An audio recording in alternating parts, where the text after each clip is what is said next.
মহিলাটি তার বাচ্চাকে নিয়ে বাজার করে বাসার দিকে যাচ্ছিল, কিন্তু কোনো গাড়ি পাচ্ছিল না। তখন একটি অটো পেয়ে তাকে থামতে বলে। অটো একটু সামনে যেয়ে দাঁড়িয়ে যায়। তখন মহিলাটি অটোওয়ালাকে বলে আমরা একটু সামনে যাব। অটোওয়ালা ঠিক তখনই দেখতে পায় তার মাছ থেকে পানি পড়ছে।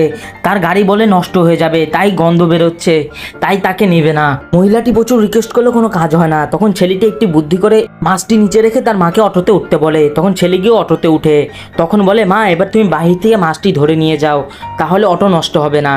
তখন এই ছেলেটির বুদ্ধি দেখে অটোওয়ালা অবাক হয়ে যায় এবং বলে কি আচ্ছা আপনারা ভিতরেই নেন, আপনার ছেলে অনেক বুদ্ধি। তখন মহিলাটি বলে না আপনার গাড়ি নষ্ট হয়ে যাবে। তখন বলে আরে সমস্যা নেই, আপনার ছেলে অনেক বুদ্ধি, তো একটু তো করতেই পারি। বন্ধুরা এই বাচ্চা ছেলেটির জন্য হলেও তোমরা এই ভিডিওতে একটি লাইক, সাবস্ক্রাইব এবং কমেন্টে ভালোবাসা দিয়ে দাও না গো।